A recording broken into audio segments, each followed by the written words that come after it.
जय श्री राम। भारतीय जनता पार्टी और नरेंद्र मोदी जी दो पार्टियों के अभी सहारे हैं जिनकी बातें ज्यादा है। एक है टीडीपी तेलुगु देशम पार्टी, दूसरी जेडीयू नीतीश कुमार जी की। आज हम बात करने वाले हैं कि लोकसभा का स्पीकर का पद टीडीपी को बीजेपी दे सकती है। आखिर उसे पद देने में क्या इशू है, क्यों नहीं पद बीजेपी टीडीपी को दे रही है? क्या इतिहास रहा है जिसके कारण अटल बिहारी जी प्रधानमंत्री नहीं बन पाए? ऐसा क्या इतिहास रहा है? हम वो बात आज के इस वीडियो में जानेंगे। टीडीपी नरेंद्र मोदी को समर्थन देने में अपनी कुछ शर्तें रखी हैं। उन शर्तों में एक है कि कैबिनेट में उन्हें जगह चाहिए और दूसरा उन्हें लोकसभा का स्पीकर का पद चाहिए। अब मुझे लगता है कि जहां तक है बीजेपी लोकसभा स्पीकर का पद देने में आनाकानी कर रही है। शायद उन्हें नहीं देंगे क्योंकि वो पुराने पास्ट से कुछ न कुछ सीख रहे हैं। कैसे 25 साल पहले इसी टीडीपी की लोकसभा सदस्य के कारण क्या हुआ था, बीजेपी ये भूली नहीं है। तो मुझे नहीं लगता ये पद देंगे। और आखिर लोकसभा स्पीकर का पद इतना इंपॉर्टेंट क्यों है, क्यों महत्व रखता है इतना इंपॉर्टेंट? संसद की कार्यवाही में जब संसद की में कार्यवाही चलती है तो सबसे जो महत्वपूर्ण व्यक्ति होता है वो है लोकसभा स्पीकर। वह जब चाहे संसद की कार्यवाही स्थगित कर सकते हैं। कौन से मुद्दे होंगे, किन पे चर्चाएं होंगी, ये भी लोकसभा के स्पीकर तय कर सकते हैं। जब भी कोई बिल पास होता है, किसे वोट देना है और किसे निष्कासित करना है, ये भी अहम रोल स्पीकर निभाते हैं। इसी के साथ स्पीकर का महत्व ये भी है, वो अपने विवेक द्वारा उन्हें संसद से बाहर का रास्ता भी दिखा सकते हैं। हर मामले में देखा जाए लोकसभा का स्पीकर एक अहम रोल है। एक चीज सोच के देखिए, यदि बीजेपी लोकसभा का स्पीकर का पद टीडीपी को दे देती है या फिर नहीं भी देती है, तो भगवान ना करे आने वाला कुछ समय ऐसा आए कि उस समय जो टीडीपी के साथ में जो नरेंद्र मोदी जी ने अभी समझौता किया है वो पूरा ना हो या उनकी शर्तों को ना माना जाए या उस समय तोड़ दिया जाए।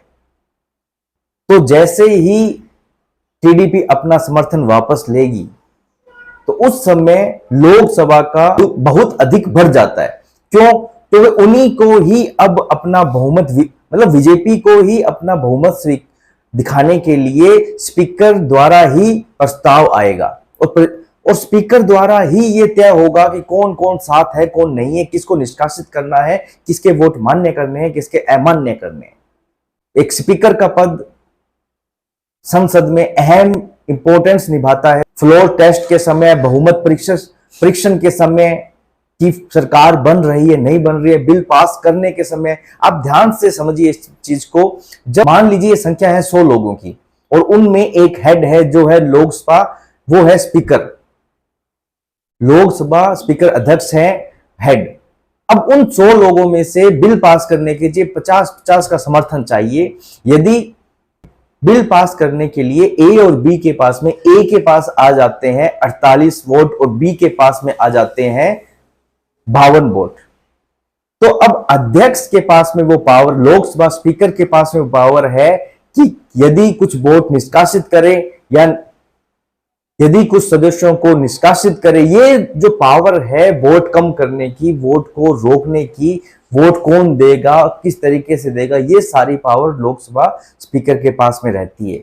अब सोचिए संसद में कितने बिल पास होते हैं, फ्लोर टेस्ट होता है, उस समय अहम योगदान आज हो जाता है लोकसभा स्पीकर का। इसलिए लोकसभा का स्पीकर बीजेपी नहीं देना चाहती, टीडीपी मांग रही है। और टीडीपी का जैसा पास्ट रहा है उसे देखते हुए बीजेपी नहीं देगी। अब क्या हुआ है ऐसा पास्ट में? ये बात है 25 साल पहले 17 अप्रैल 1999 की।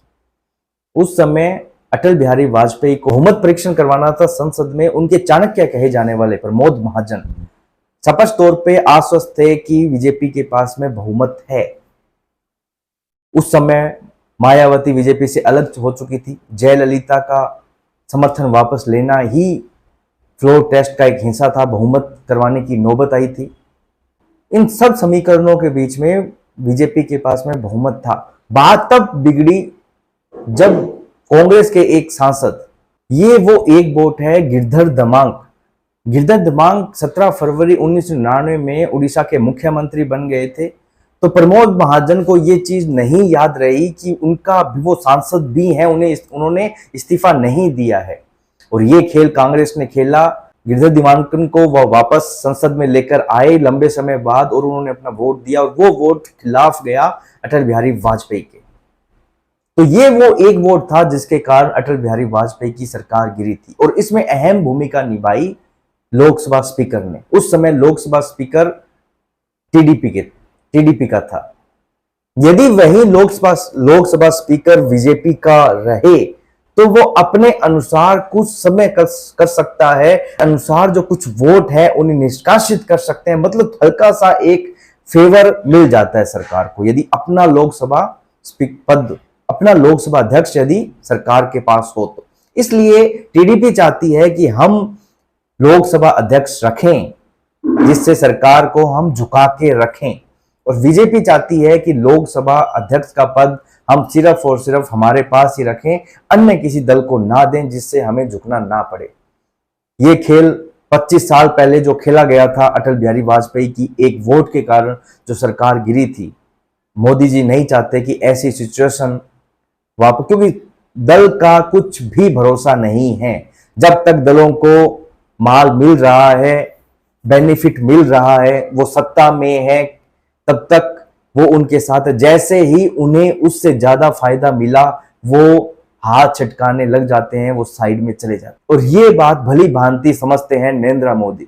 तो नरेंद्र मोदी मुझे नहीं लगता इस तरीके की कोई रिस्क लेंगे। तो ये वो कहानी थी जिससे एक वोट के कारण अटल बिहारी वाजपेयी की सरकार गिरी।